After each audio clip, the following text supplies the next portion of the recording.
मस्त असं सकाळ सकाळचं वातावरण आहे, पाहू शकता तुम्ही. सकाळी थोडंसं कमी झालं, जसं जसं दिवस निघू राहिला तसं तसं कमी होऊ राहिलं. पण आपल्या शेवगाची भाजी पण तयार झाली. बाजू न होय मारतीन बाबू, जाणून वाटी नाही जाऊ बाबू, मारते ती, शिंगच मारते. चालला तू तिकडे. हॅलो, हाय, गुड मॉर्निंग. कशा आहात तुम्ही सर्वजण? आय होप तुम्ही सगळेजण मस्त असाल, मजेत असाल आणि मजेतच असायला पाहिजे. तर आमच्या इकडे संभाजीनगरमध्ये सकाळपासून एवढं पाऊस चालू आहे, रातभर पाऊस चालू होता, आज सकाळपासून पाऊस चालू आहे. तर मी लवकर उठलीच नाही, आज उशीर झाला उठायला, कारण की बाहेर पावसाचं वातावरण, थंडगार वातावरण, त्यासाठी मला उठावंच नाही वाटलं. तर चला तुम्हाला मी पाऊस पण दाखवतो कसा चालू आहे. चालूच आहे, उलचाक बंद नाही आहे. मस्त असं सकाळ सकाळचं वातावरण आहे, पाहू शकता तुम्ही. आणि रातभर पाणी चालू होतं बरं. आणि आता सकाळी सकाळी थोडंसं कमी झालं, जसं जसं दिवस निघू राहिला तसं तसं कमी होऊ राहिलं. पण तेवढ्या पुरतं आहेच, म्हणजे तरी बरंच चालू. एवढं काही बारीक नाही, एवढं काही जोरात पण नाही. इकडे आयुषचे पप्पा, आयुष तिघही बापले को झोपेलात. मस्त सकाळी सकाळी थंडीचं वातावरण आहे. आणि की नाही, रात्री मस्त कारले आणले होते, आज कारल्याचीच भाजी बनवायची आहे, कारल्याच्या. आणि हे शेवग्याच्या शेंगाची पण आज मस्त भाजी बनवायची आहे आपल्याला. तर मंडळी चला, आता पावसाचं मस्त वातावरण आहे बाहेर. आता करतो मी मस्त शेवग्याच्या शेंगाची भाजी. शेंगाचे मस्त काप करून घेतले. आता याच्यात मी पाणी घेतलं, थोडंसं हळद मीठ टाकून घ्यायची. एका इकडे शेंगदाणे भाजून घेतले. आणि आपले जे हे कारले होते ना, कारल्यात पाणी टाकून घेतलं. आपल्याला हे कारले असे पाण्यातून कळून असं करकर पिऊन घ्यायचे आहेत, म्हणजे आतला जो कळवटपणा असते तो निघून जाते, खारटपणा पण निघून जाते. आता हे मी या गंजात टाकून घेतो आणि हळद मीठ टाकून गॅसवर ठेवून देतो 2 मिनिटं फक्त, जास्त नाही. शेवग्याच्या शेंगा जर जास्त शिजवल्या ना तर ते अशा गलगल लागतात आणि चांगल्या नाही लागत खाण्यासाठी.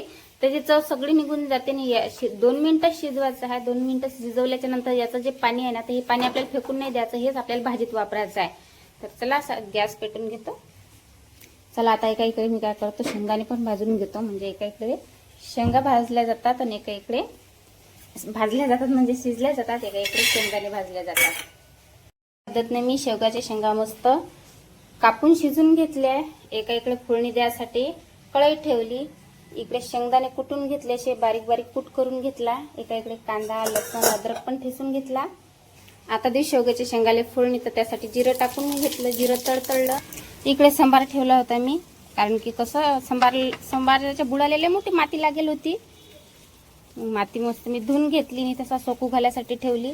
पण पाऊस अजून चालूच आहे बरं. हे बा दिसत असेल तुम्हाला, पाऊस अजून पण बारीक बारीक चालू आहे. आता कमी झालाय का परी, पण चालूच आहे. आता तिथं तुम्हाला थेंब दिसत असतील, एकदम बारीक बारीक पाऊस चालू आहे सध्या. तर चला बा, सगळ्यात पहिले आता फोडणी देऊन देऊ आपण. तिकडे संबार आणायला गेली आणि इकडे कोरपात झाला सारा. बाकीचं शेंगदाणे टाकून आबडधोबडच भाजी करायला लागते, काऊन का आता आपली फोडणी जाईली. संबार आणायला गेली तर इकडेच फोडणी जाऊन गेली. आता याच्यात टाकतो आपण मस्त मीठ, थोडंसंच टाकायचं आहे मीठ, मग आपण टाकलं होतं. मिरची पावडर, हळद, मसाला परतून घेऊ. याच्यात टाकून घेऊ शेवग्याच्या शेंगा.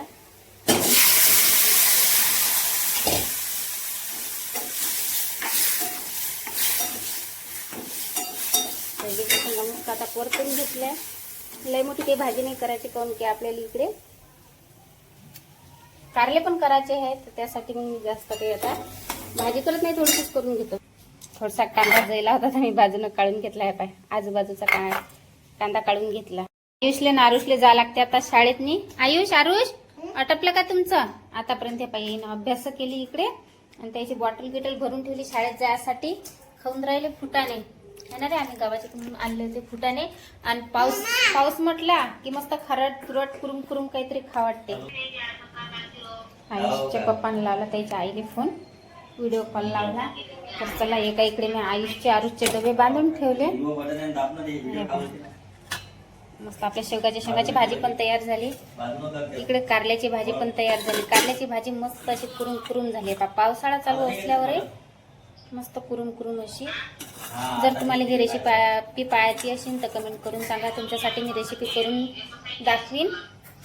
इकडे मिरच्या पण भाजल्या. शेवग्याच्या शेंगाची भाजी आयुषच्या पप्पाला वाढून देतो आता. तर शाळेत 12-12:30 वाजता लेकरं गेले. पाऊस चालूच होता, आताही पाऊस चालूच आहे एका परी. आणि आयुषचे काका आले होते, परी आली होती घ्यासाठी छत्री घेऊन, तर पाण्यातच गेले होते शाळेतले लेकरं. आणि आरुष शाळेतून वापस आला की मम्मी तुले शाळेत टीचरनं बोलावलं म्हणून, तर त्यासाठी मी चालली आता शाळेत. मी आता टीचर काय म्हणतात काय नाही मी तिथून आल्याच्या नंतर तुम्हाला सांगतो. म्हणजे वाईट सांगते की चांगलं सांगते ते माहीतच पडते मग आता आपल्याला. तर मंडळी, पावसाचं वातावरण एकदम शांत झालं. तसं दिवसभराचा पाऊस चालूच आहे एकापरी, पण आता थोडासा कमी झाला. पा आता पाऊस एकदम थेंब थेंब मग किती गळत होता ना, आता काहीच नाही. हा चालले का? बरं, आयुषचे पप्पा चालले कामाले. 3 दिवस झाले घरीच होते पावसाच्या न, तर आता चालले कामाले. 2:30 वाजले. काय झालं? चालले जा मग. 3 दिवस झाले घरीच आहेत, घरी घरी घरी. तर मग आज ते म्हणत होते की जर कामावरचा फोन आला तर मी जातो. म्हटलं ठीक आहे जा म्हटलं. आयुष नारुस तर गेले कामाले, पण अजूनही पाऊस थोडा थोडा चालूच आहे. बरं, तुम्हाला या गाऱ्यातनी या पाण्यात थोडे थोडेसे थेंब पडताना दिसत असतील. दाखवतो मी तुम्हाला. हे बा दिसू राहिले ना, त्या पाण्या डबरातनी थोडे थोडे थेंब थेंब थेंब थेंब पडू राहिले.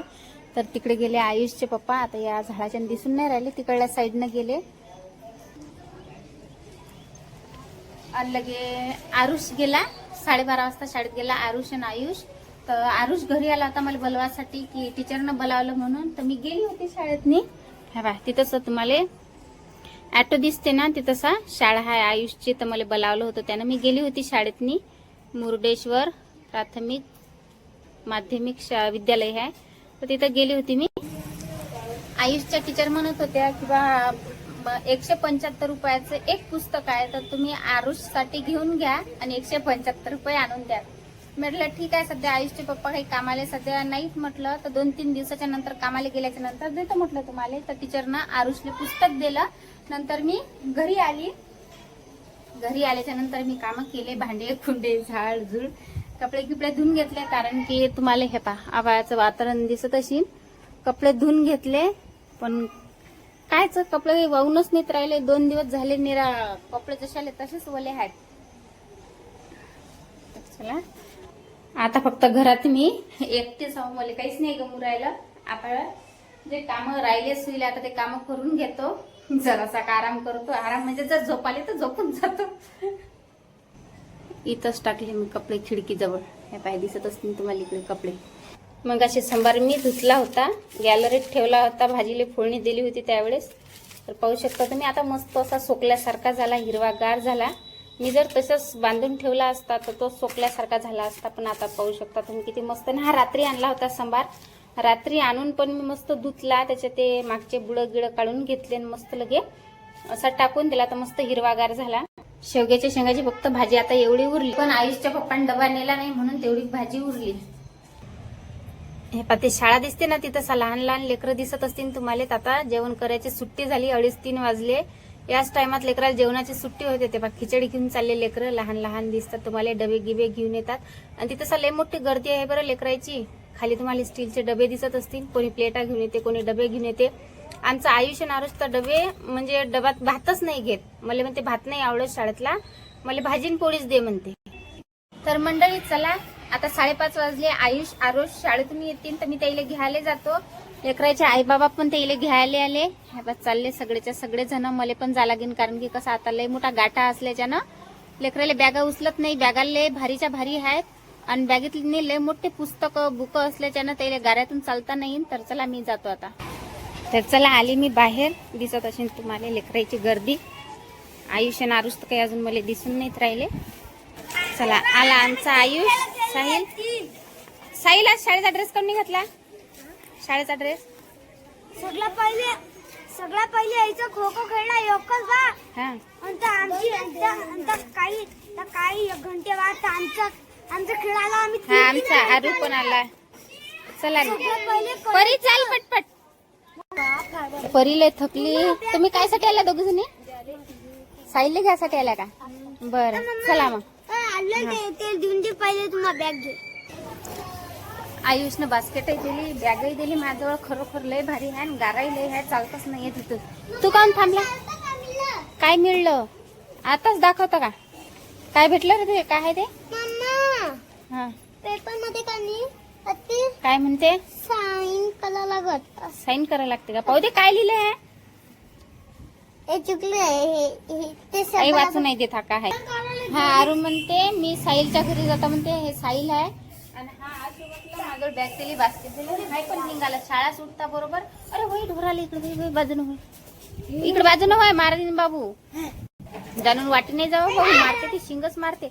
चालला ना तू तिकडे आणि पळू गिडू नको रस्त्याला बॅग घेऊन नको चल दे माझं एवढा अभ्यास झाला लागे टीचरनं लिहून दिला अभ्यास आपल्याला लक्ष द्या. हा आयुषचे पप्पा आले घरी त्याला काही काम नव्हतं आज गेले आणि वापस आले. तर मी ठेवतो इथं सगळा पसारा. आयुषच्या पप्पाला चहा घे ठेवून देतो. तिसऱ्या मजल्यावर म्हटलं की मेरा हातपायच घेऊन येतात दमच येते. चहा ठेवतो मी. ते पप्पा म्हणतात जाऊ दे म्हणतात मी काही चहा पाणी घेते चहा नाही घेत म्हणतात निंबू पाणी घेतो. तर रात्री मी मस्त कारले शेवग्याच्या शेंगा आणल्या तर निंबू पण आणले आता ते मस्त मी निंबू पाणी करून देतो सगळं. आता थंड पाण्याची काही गरज नाही काऊन की पावसाळा चालू असल्याच्यानं साधंच पाणी चालते नाही तर मी याला कपडा गुंडा त्याच्यामुळे थंड पाणी राहायला पाहिजे त्याच्यासाठी. किती घेता ना एक गिलास बसले बस होते त्याच्यासाठी. चाकू टाकतो आता निंबू मस्त निंबू असं सगळं पाणी काढलं. निंबू तसा रस आहे भलकसा आणि उन्हाळ्यात काम जर पडलं ना तर उन्हाळ्यात नाही रस नाही राहत निंबात. आता हिवाळ्यात नाही हिवाळ्यात म्हणतो माझ्या पावसाळ्यात भलकसा रस आहे याच्यात निरा घट्ट घट्ट असं पाणीच पाणी निंबू राहिलं. साखर टाकून घेतो निंबू पाणीसाठी. लय गोड करू का फिको करू सांगा माय लय गोड नको करू. एक तू अजिबात गोड आवडत नाही मला आवडते गोड. थोडंसं शिल्लक माझ्यासाठीच टाकतो आणि थोडंसं मीठ टाकतो. चहापेक्षा बरं आहे ना मला आवडते निंबू पाणी प्यायला. चहा नाही ऍसिडिटी वाढते. शरबत तयार झाले मी शिल्लक केलं लेकरासाठी. आयुष आणि आरुष गेले तिकडे साहिलच्या घरी तर आयुषच्या पप्पाला बनवलं आणि माझ्यासाठी बनवलं बाकीच्या लेकरासाठी ठेवून देतो. आता काही गरज नाही काही नाही कशाला तसंच राहते. शिल्लक लय मोठं तुम्ही घ्या मी कमी घेतो.